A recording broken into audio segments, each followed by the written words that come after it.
जी business की मुहिम operation हफ्ता वसूली का बड़ा असर हुआ है। सरकार फर्जी तरीके से लोन देने वालों और फिर उनकी वसूली के लिए गैर कानूनी तरीके अपनाने वालों पर सख्ती करने जा रही है। सरकार एक कानून लाने जा रही है जिसके तहत ऐसे लोगों पर न सिर्फ जुर्माना लगेगा बल्कि जेल भी भेजा जाएगा। आज हम बात करेंगे क्या प्रस्तावित कानून काफी है या कुछ और करने की जरूरत है, लेकिन पहले ये रिपोर्ट देखिए।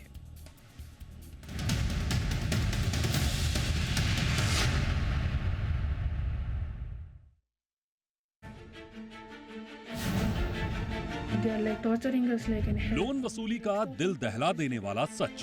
यहाँ छोटे लोन देने वाली कंपनियों की गुंडागर्दी लॉकडाउन के सभी नियमों और निर्देशों की धज्जियां उड़ा रही है। इंस्टेंट लोन देने वाली कंपनियों का टॉर्चर। नहीं समझते क्या? आगे गाली देना पड़ेगा क्या?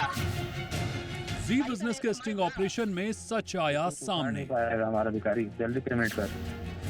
भिखारी है तो फिर लोन क्यों दे रहे हैं आप? ऑपरेशन हफ्ता वसूली में दिखाया लोन ऐप का टॉर्चर। होगा तो तुम्हारा बजेगा बैंक और तब देखते हैं कि तुम्हें पूरे महाराष्ट्र में कौन लेता जाओगे। क्या मुंबई महाराष्ट्र ये देश आपके बाप का है कि हम कहीं आपको जॉब नहीं लगने देंगे?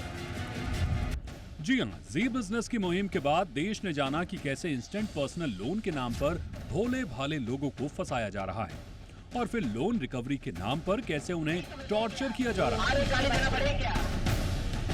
जी बिजनेस के मुहिम के बाद आरबीआई और सरकार ने कई कदम उठाए, लोगों को राहत भी मिली, लेकिन अब सरकार इन सूदखोरों को सबक सिखाने की तैयारी में है। ऐसे शातिरों से निपटने के लिए केंद्र सरकार नया कानून लाने जा रही है। वित्त मंत्रालय के फाइनेंशियल सर्विसेज डिपार्टमेंट ने banning of unregulated lending activities यानी बुला नाम के इस बिल का ड्राफ्ट तैयार कर लिया है। नए नियमों के मुताबिक अगर कोई व्यक्ति या कंपनी किसी को लोन दे रही है तो बिना आरबीआई की मंजूरी के लोन देने या ट्रांजैक्शन करना गैर जमानती अपराध माना जाएगा। ऐसा करने वालों के लिए जुर्माने के साथ जेल की सजा का प्रस्ताव किया गया है। हालांकि इस प्रस्तावित बिल में अपने जान पहचान या रिश्तेदारों को कर्ज देने वालों को शामिल नहीं किया गया। इस प्रस्तावित बिल में कठोर कानून का प्रावधान किया गया है। इस विधेयक का मकसद डिजिटल लोन सेक्टर क्षेत्र में अनियमित गतिविधियों को रोकना है। दरअसल फर्जी लोन कंपनियां भोले भाले लोगों को फंसाने के लिए लुभावने ऐड देती हैं, साथ ही फोन कॉल और मैसेज के जरिए आसानी से लोन देने का वादा करती हैं। जैसे ही कोई इनके जाल में फंसता है, फिर शुरू होता है टॉर्चर का खेल और इनके टॉर्चर से तंग आकर कई बार तो लोग आत्महत्या तक करने पर मजबूर हो जाते हैं। अब प्रस्तावित कानून ऐसे सूदखोरों से आम लोगों के लिए रक्षा कवच का काम करेगी।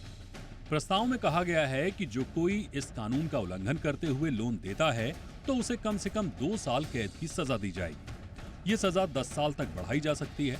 इसके साथ ही 2 लाख रुपए से 1 करोड़ रुपए तक का जुर्माना भी लगाया जा सकता है। प्रस्तावित मसौदे के मुताबिक केंद्र सरकार और राज्य सरकारें नियम बना सकती हैं। साथ ही केंद्र सरकार को अथॉरिटी बनाने का अधिकार होगा जो लेंडर्स का डाटाबेस तैयार करेगी। इस अथॉरिटी को सुविधा देनी होगी कि लोग ऑनलाइन लेंडर्स के बारे में पता लगा सकें। प्रस्तावित मसौदे में वसूली के लिए गैर कानूनी तरीकों के इस्तेमाल पर भी सजा का प्रावधान है। रिकवरी के लिए गैर कानूनी तरीकों के इस्तेमाल पर 3 से 10 साल की सजा का प्रावधान किया गया है। अगर मामला कई राज्यों और केंद्र शासित प्रदेशों तक फैला है तो मामले की जांच सीबीआई को सौंपी जाएगी। सरकार ने बुला यानी banning of unregulated landing activities विधेयक पर सभी स्टेक होल्डर्स से 13 फरवरी तक सुझाव मांगे हैं। ब्यूरो रिपोर्ट, जी।